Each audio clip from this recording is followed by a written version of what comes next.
Bismillahirrahmanirrahim. Assalamualaikum warahmatullahi wabarakatuh. Waalaikumsalam. Alhamdulillah ala kulli hal. Binikmatil iman wal Islam. Asyhadu an la ilaha illallah wa asyhadu anna Muhammadar Rasulullah sallallahu alaihi wasallam. Muhammad wa ala sayyidina Muhammad. Rabbi shrah li sadri wa yassir li amri wahlul 'uqdatam min lisani yafqahu qawli. Subhanaka la ilma lana illa ma 'allamtana innaka antal alimul hakim. Bapak Ibu sedaya kang kula hormati, kados pundi kabare dalem niki? Alhamdulillah sami sehat sedaya. Alhamdulillah rabbil alamin. Alhamdulillah, syukur kita pada Allah Subhanahu wa taala, Tuhan yang Maha Pengasih tak pilih kasih dan Maha Penyayang yang tak terbilang kasih sayangnya. Sehingga sampai malam ini kita masih diberikan umur panjang, diberi kesehatan, diberi kesempatan, diringankan langkah kaki kita untuk menuju ke majelis ilmu di taman-taman surga, yang mana majelis ilmu ini dihadiri oleh malaikat-malaikat pembagi rahmat yang selalu keliling dunia, tawaf keliling dunia mencari majelis ilmu untuk mencatat siapa saja sih pesertanya, untuk dilaporkan Allah, dimintakan ampun dan dimintakan rahmat dari Allah SWT. Syukur alhamdulillah kita semuanya diringankan oleh Allah langkah kaki kita menuju ke majelis ilmu. Alhamdulillah. Salawat salam selalu tercurah pada uswah hasanah kita Nabi Muhammad sallallahu alaihi wasallam, keluarga dan sahabat-sahabatnya. Wassalamu Muhammad. Semoga kita tercatat sebagai Nabi Muhammad yang telah mendapat syafaatnya minat dunia hatta akhirah. Amin Allahumma amin. Malam ini kita akan masuk pada bab fadilah istighfar. Al-babul ashiruna, al-babul ashruna, bab sing kaping 2 fi fadilah istighfar, mertelake njelaske masalah fadilah istighfar. Foto istighfar fadilah.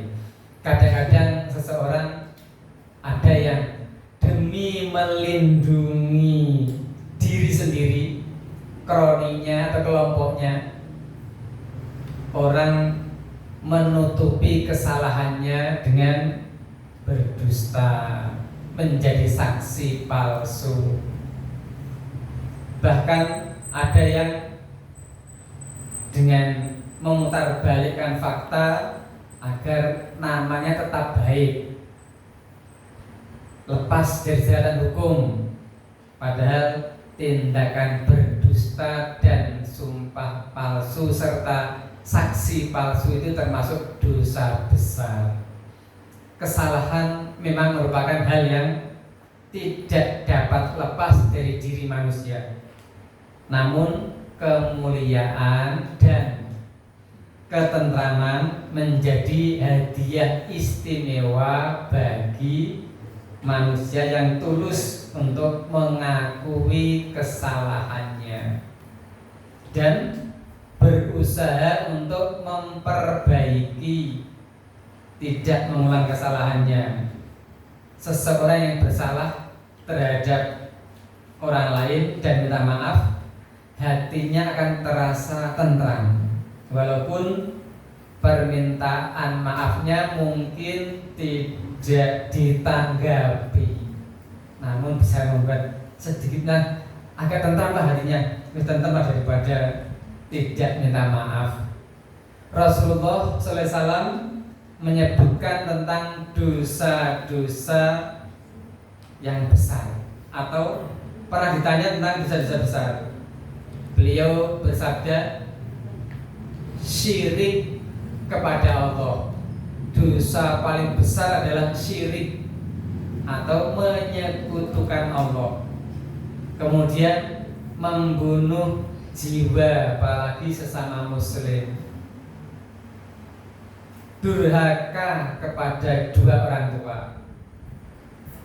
Lalu beliau bersabda lagi, maukah kalian untuk aku beritahukan tentang dosa-dosa besar? Sahabat ditanya begitu, kemudian beliau bersabda, perkataan dusta itu termasuk dosa besar, dan saksi palsu itu juga termasuk dosa besar. Hadis riwayat Muslim. Dusta, bohong termasuk dosa besar. Jadi bukan hanya yang membunuhnya dosa besar, bohong kita enteng banget, gampang dilakukan orang, padahal termasuk dosa besar menurut hadis riwayat Muslim. Memang semua anak cucu Adam itu banyak salah, tapi sebaik-baik orang yang bersalah adalah yang mau bertobat. Kullu bani Adam khata'un wa khairul khata'ina at-tawwabuna. Setiap anak cucu Adam memang punya salah, memang al-insanu mahalul khata' manusia tentu banyak salah dan lupa. Namun sebaik-baik orang yang bersalah itu at-tawwabuna, yang mau bertaubat. Ini diriwayatkan oleh Tirmidzi, hadis ini oleh Tirmidzi. Kemudian Allah SWT juga menyampaikan dalam Al-Quran surah An-Nur, bertobatlah kamu semua kepada Allah, wahai orang yang beriman, agar kamu beruntung. Di bab yang ke-20 ini, fadilah istighfar diawali dengan firman Allah surah An-Nisa ayat 106, wastaghfirillah, mohon ampunlah pada Allah, innallaha kana ghafurur rahima, karena sesungguhnya Allah itu Maha Pengampun lagi Maha Penyayang. Jadi memulainya dengan ayat Al-Quran di bab ke-20 ini. Selanjutnya disampaikan hadis Nabi sallallahu alaihi wasallam, qala Rasulullah sallallahu likulli da'in dawaun wa dawa'udz dzunubil istighfar. Setiap penyakit itu ada obatnya, dan obatnya dosa adalah istighfar. Bila penyakit tidak segera diobati, apa yang akan terjadi? Penyakit bertambah parah, susah untuk disembuhkan sampai maut menjemput. Ajal dalam keadaan ketika maut dijemput, ajal datang dalam keadaan sesuai dengan kebiasaan yang disukainya. Biasanya sesuai dengan keadaan disukainya. Ada loh orang yang saat maut menjemput, ajal tiba, dibimbing oleh orang yang waras di dekatnya untuk membaca kalimat tauhid la ilaha illallah, malah mengucapnya, mana araknya, aku haus meminum arak. Karena biasaannya seperti itu. Ada juga yang minta kartunya. Kan kebiasaannya tiap harinya main kartu, misalnya itu. Jadi saat mau menjemput sesuai dengan kebiasaan yang disukainya. Qala Rasulullah likulli syai'in khilyatun wa hiya dzunub istighfar. Kata Nabi SAW, setiap sesuatu ada perhiasannya. Perhiasan dosa adalah istighfar. Untuk menghiasi dosa-dosa itu agar ketutup dosanya istighfar.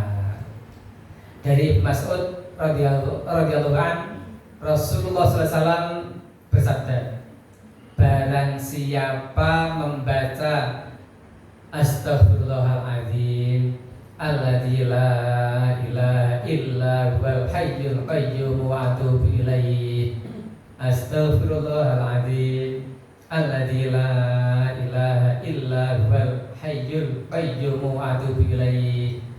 Ada yang sedikit berbeda harokatnya karena ilmu nahwu sorobnya matang, berbau begini, astaghfirullahaladzim alladzi la ilaha illa huwal hayyul qayyum wa atubu ilaih. Begitu. Kalau jenengan mendengar yang berbeda begitu, karena beliau paham ilmu nahwu dan sorob, sehingga memperbaiki harokatnya. Siapa yang baca seperti itu, Allah ampuni dosa-dosa kita yang tentunya dosa kecil bukan dosa besar. Dosa besar itu kan terjadi antara sholat tadi dengan sholat yang ini. Kalau tadi maghrib isya berarti antara maghrib dan isya, antara waktu sholat satu dengan waktu sholat berikutnya diampuni oleh Allah Subhanahu Wa Taala. Maka Allah SAW dan qala Rasulullah SAW, man istaghfara ghafarallahu lahu wa in kana faran minaz jahli. Barang siapa beristighfar, maka Allah mengampuninya walaupun pernah kabur dari barisan medan perang. Karena sesungguhnya melarikan diri dari barisan perang ketika jihad itu merupakan dosa besar. Berangkat ketika Nabi perang ikut perang, tapi ternyata di perjalanan melarikan diri, menghindar, takut. Itu termasuk dosa besar. Hal ini ditulis pula oleh Imam Nawawi dalam kitab Al-Adhkar. Kitab yang banyak zikir-zikirnya di situ, Al-Adhkar, dan diriwayatkan oleh Imam Tirmidzi. Banyak dulu yang terjadi seperti di zaman para sahabat ketika harus menghadapi orang-orang kafir perang, di perjalanan melarikan diri dari barisan perang, membuat menang berperang muncul pengetok menang. Itulah ciri-ciri orang munafik seperti itu. Qala Nabi sallallahu alaihi wasallam, ma asarra man istaghfara wa in 'ada fil yaumi 70 marrah. Ma asarra, tidaklah tetap berdosa, man istaghfara, orang beristighfar, wa in 'ada fil yaumi 70 marrah, meskipun dia kembali berbuat dosa fil yaumi setiap harinya 70 marrah, 70 kali dalam sehari. Tapi kalau mau istighfar tidak menetap dosanya itu, dihapus, enggak menetap. Meskipun 70 kali dosanya dalam setiap hari, boleh jadi lebih dari itu. Karena kadang-kadang kita tidak merasa berdosa ketika yang melakukan dosa itu adalah mata. Ketika mata melakukan dosa, kadang-kadang yang merasa dosa, kadang-kadang memandang aurat, memandang sesuatu yang tidak boleh dipandang dengan ikuti syahwat, melihat sesuatu yang tidak pantas dilihat, kadang-kadang enggak merasa dosa. Begitu pula ketika dosa dilakukan oleh bibir, lidah, kadang yang merasa berdosa ketika ghibah, namimah, memfitnah dan sejenisnya. Enggak merasa berdosa ketika dosa itu dilakukan oleh lisan atau lidah. Kadang yang merasa berdosa ketika kaki melangkah ke tempat maksiat, duduk bersama dengan orang-orang yang melakukan maksiat, ketika kadang-kadang yang merasa berdosa, sehingga dosa bertambah terus lebih dari 70, enggak terasa lebih dari 70. Panjenengan semuanya tahu berapa kali yang istighfar setiap hari? Nabi Muhammad beristighfar sehari minimal sedikit-dikitnya 70 kali, sedikit-dikitnya. Kalau Nabi aja beristighfar sedikit-dikitnya 70 kali, kita kan harusnya lebih dari 100 kali kan seharinya. Kok hanya 3 kali? Duhur 3 kali, asar 3 kali, 15 kali toh. Duhur 3 kali, astagfirullahaladzim terus pergi. Kalau Nabi saja yang sudah dimaksud, dijaga oleh Allah dari dosa dan maksiat, itu masih beristighfar 70 kali sampai 100 kali dalam sehari. Kita yang setiap hari berbuat dosa harus lebih banyak daripada Nabi istighfarnya. Maka Nabi sallallahu alaihi wasallam, man istaghfara ba'da dzunubi ghafarallahu lahu fa huwa laha kafaratun. Man istaghfara, siapa beristighfar ba'da dzunubi, setelah berbuat dosa, ghafarallahu, maka Allah mengampuninya. Ghafarallahu lahu, Allah mengampuninya. Fa huwa laha kafarah, karena istighfar itu sebagai penebus dosa. Nah, ini juga ditulis dalam kitab Al-Adhkar oleh Imam Nawawi. Qala sallallahu idza kasura ala hadikum adzunuba falyat labil maghfirata bil istighfar. Idza kasura ala hadikum, ketika salah seorang dari kalian banyak berbuat dosa, maka mintalah ampunan dengan istighfar. Allahumma ighfirli khati'ati wa jahli wa israfi fi amri wa ma anta a'lamu bih. Allahumma ighfirli, ya Allah ampuni aku, khati'ati kesalahanku, wa jahli dan kebodohanku, wa israfi keserakahanku, fi amri dalam urusanku, wa ma anta a'lamu bih, engkau lebih mengetahui dariku apa yang harus engkau ampuni dari segala kesalahanku ini. Ini contoh permohonan ampun atau istighfar kita kepada Allah Subhanahu wa taala. Wa qala sallallahu alaihi wasallam, idza kasurat dzunubu ahadikum falyastaghfirillah. Ketika dosa salah seorang dari kalian banyak, maka mintalah ampun kepada Allah. Ya, kalau kita ingat siiran yang dibuat oleh Abu Nawas, kita tentunya akan mengikuti siiran Abu Nawas itu. Abu Nawas itu sebenarnya kan ulama hebat yang hidup di zaman Raja Harun ar-Rasyid juga. Ulama hebat namun suka berpenampilan lucu, sehingga yang terkenal lucunya karena tampilannya lucu, konyol, dalam menyelesaikan masalah tidak begitu berat didasarkan dengan ucapan Abu Nawas itu. Ilahi las tulil firdausi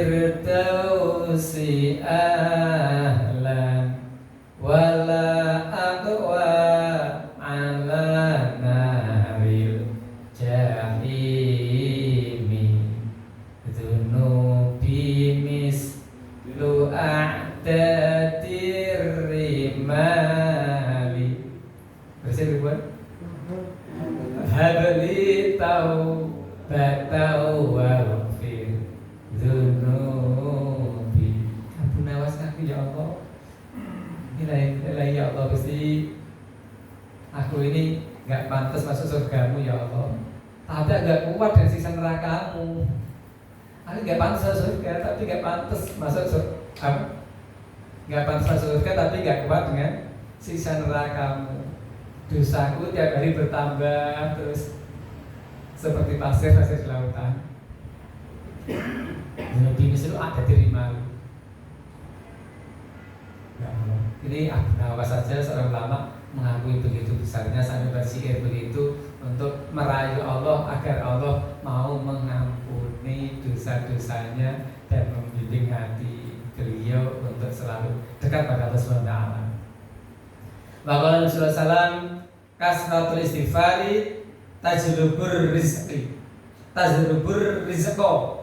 Memperbanyak istighfar bisa menarik rezeki, ini kata hadis ini. Wa qala sallallahu aksiru minal istighfar. Faman aksara minhu ja'alallahu lahu min kulli ghammin wa hammin farajan warzaqahu min haitsu la yahtasib. Aksiru minal istighfar, perbanyaklah istighfar. Faman aksara minhu ja'alallahu lahu min kulli ghammin. Faman aksara, barang siapa memperbanyak istighfar, maka Allah akan menjadikan jalan keluar dari setiap kesedihan, kesusahan, dan memberikan rezeki dari jalan yang tidak disangka-sangka.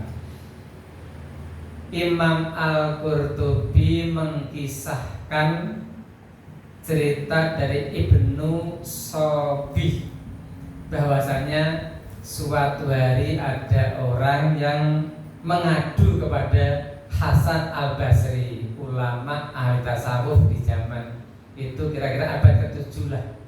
Kira-kira di abad ke-7, mengadu tentang musim kemarau yang begitu panjang dan kekeringan sehingga tanam-tanamannya tidak panen, mengalami kematian. Banyak mati tanam-tanamannya tidak panen. Mengadu pada tokoh ulama waktu itu Hasan Al-Basri. Jawaban Hasan Al-Basri, alaikum bil istighfar. Hendaklah kalian perbanyak baca istighfar. Datang lagi orang kedua, pada beliau, mengadukan kemiskinannya yang sangat kekurangan hidupnya, untuk makan sehari sekali aja kesulitan. Jawab beliau juga, alaikum bil istighfar, hendaklah kalian perbanyak istighfar. Baru mengadu tentang kemiskinan. Datang lagi orang berikutnya, yang lain lagi datang lagi mengadu kepada Abbas al-Basri, ulama hebat waktu itu, mengadukan tentang keluarganya yang sudah lama menikah tidak dikaruniai anak, pengennya didongake dan diparingi anak. Ternyata nasihatnya, alaikum bil istighfar, hendaklah engkau perbanyak istighfar. Datang lagi orang berikutnya mengadu lagi tentang kemarau lagi tadi, kekeringan lagi, masih dijawab sama, alaikum bil istighfar, hendaklah kalian perbanyak istighfar. Sampai Ibnu Sofi bertanya kepada Abu Hasan al-Basri, wahai Syekh, orang-orang yang datang kepada panjenengan itu mengadukan permasalahannya yang berbeda-beda, kenapa jawabannya kok sama? Semuanya disuruh istighfar semuanya. Yang karena kekeringan, tanamannya nggak panen, yang karena nggak punya keturunan lama, yang karena rezekinya seret, miskin, kok semuanya sama dijawab untuk istighfar? Kenapa Syekh? Jawaban Imam Abu Hasan al-Basri, aku tidak mengatakan hal itu dari diriku sendiri, tetapi sungguh Allah telah berfirman dalam surah Nuh ayat 10 sampai 12. A'udzubillahi minasyaitonirrajim.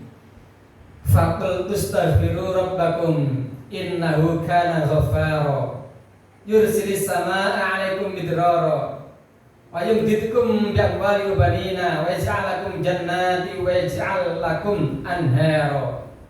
Yang artinya, mohonlah ampun kepada Tuhanmu, sesungguhnya Dia adalah Maha Pengampun. Niscaya Dia, Allah, akan mengirimkan hujan kepadamu dengan lebat dan membanyakkan harta dan anak-anakmu, dan mengadakan untukmu kebun-kebun, dan mengadakan pula di dalamnya untukmu sungai-sungai. Surah Nuh ayat 10 sampai 12. Jadi Imam Abu Hasan al-Basri menjawab berdasarkan firman Allah, bukan maunya sendiri. Memang ada kesalahan yang tidak kita sadari kadang-kadang.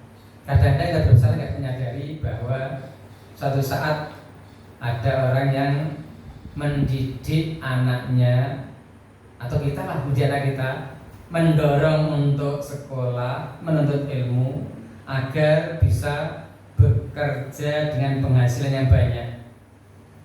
Nah, hal tersebut menjadikan anak, khususnya laki-laki ini, tidak tertarik menjadi guru. Sekarang yang kebanyakan yang sekolah guru itu yang perempuan sekarang ini.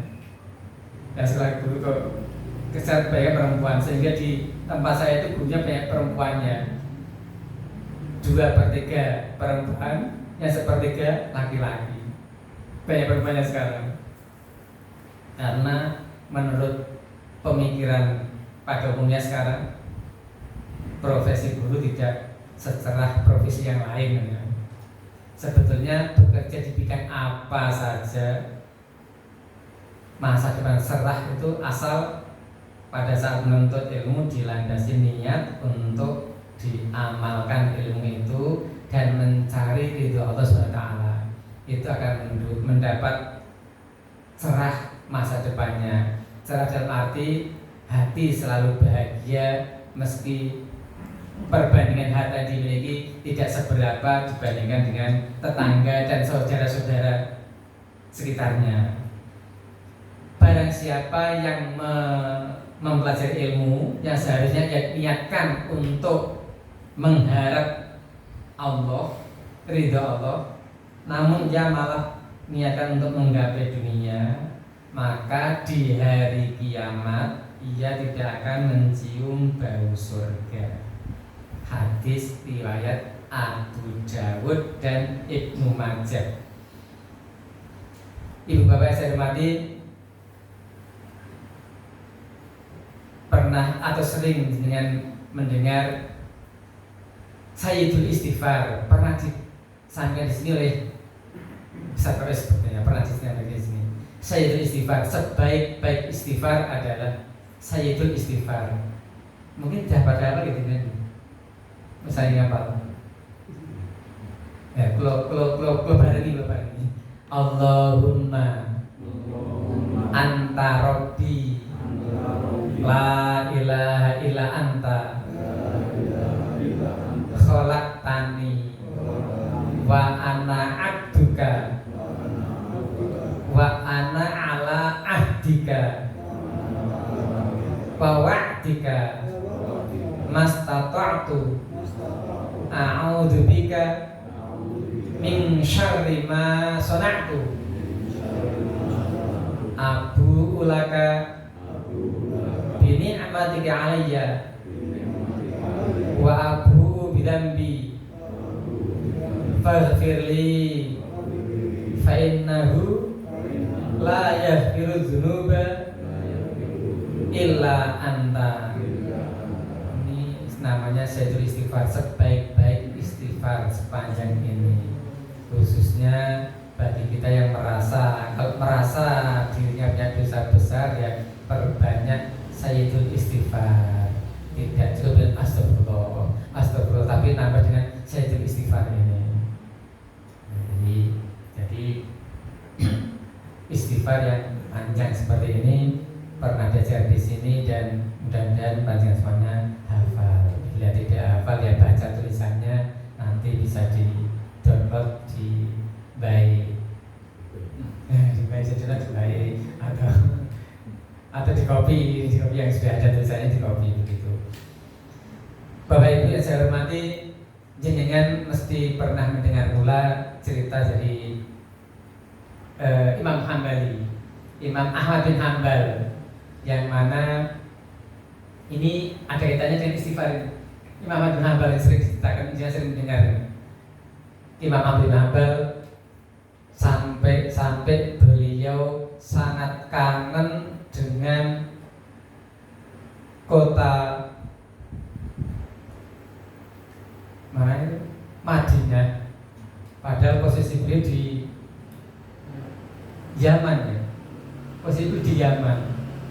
Karena pengaruh istighfar yang dilakukan oleh pembuat roti, tukang roti itu. Rasa kangen datang bendung, pengen banget harus datang ke sana, sehingga berusaha mengumpulkan bekal berangkat untuk ke Madinah.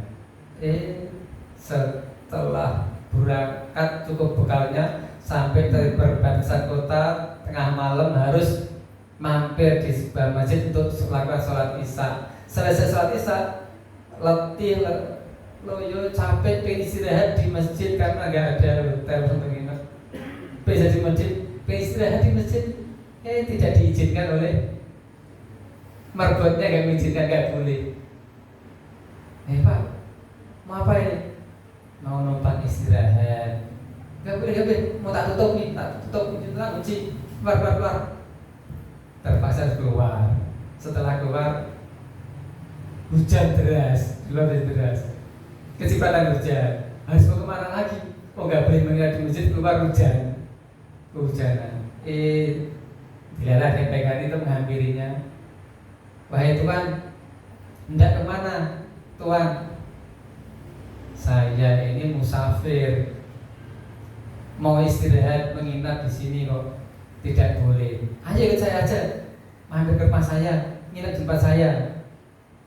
Oh iya, baiklah kalau begitu, ikutlah.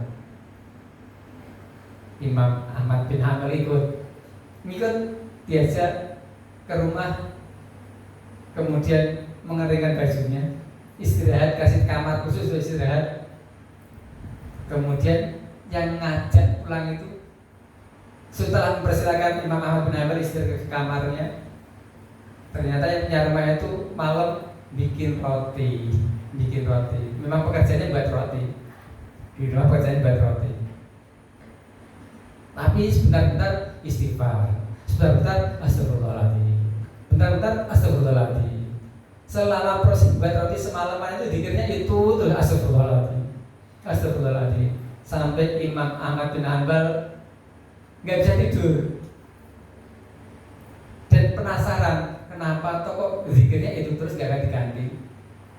Maka setelah salat subuh, setelah jamaah subuh, baru jagongan ngomong-ngomong Imam Ahmad bin Hanbal yang sudah terkenal, ternama, termasyhur di tanah Jazirah Arab sana, namun tidak diketahui siapa orangnya, yang mana, fotonya nggak pernah diketahui. Hanya namanya masyhur di Jazirah Arab, semua tahu nama itu, kenal semuanya di Jazirah Arab, namun fotonya nggak ada fotonya, sehingga nggak diketahui yang mana sih orangnya. Setelah ngomong-ngomong, tanya Imam Ahmad bin Hanbal, wahai Tuhan, wahai Bapak, saya dengar Bapak semalaman kok zikirnya istighfar terus, itu kenapa tuh, kok nggak ganti yang lain? Jawabannya, ketahuilah bahwa dengan istighfar inilah hajat-hajat saya dikabulkan oleh Allah.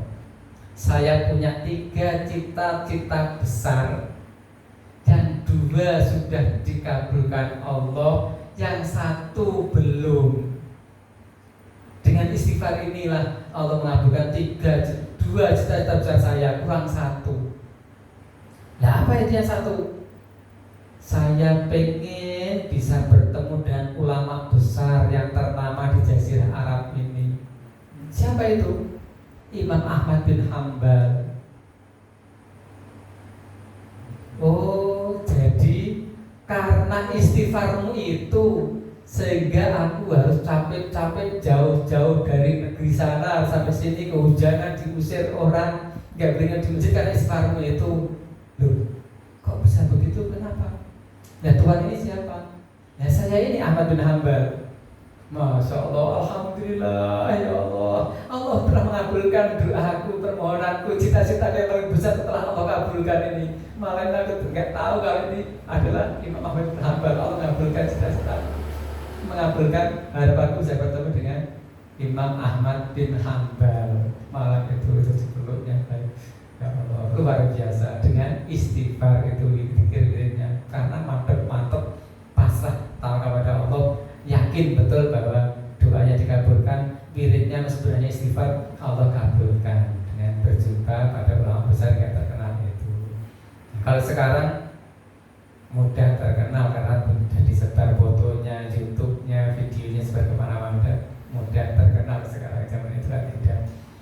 Para rawat kalau hormati Bapak Ibu semuanya yang dirahmati Allah, kiranya untuk fadilah istighfar hanya ini yang dituliskan di kitab Tangkil Qaul, dan mudah-mudahan bermanfaat bagi kita semuanya dan kita mampu mengamalkannya, memperbanyak istighfar agar Allah mengampuni dosa-dosa kita, membersihkan diri kita, sehingga kalau Allah sudah mengampuni dosa-dosa kita dan bersih dosa-dosa kita, Allah akan mudah mengabulkan keinginan kita, hasil-hasil kita. Sebagaimana kalau kita sudah memaafkan kesalahan anak kita, adik kita, saudara kita sudah dimaafkan kesalahannya, maka kita akan mudah mengabulkan permintaannya. Demikian, bila ada kurang saya mohon maaf. Assalamualaikum warahmatullahi wabarakatuh. Mari kita tutup dengan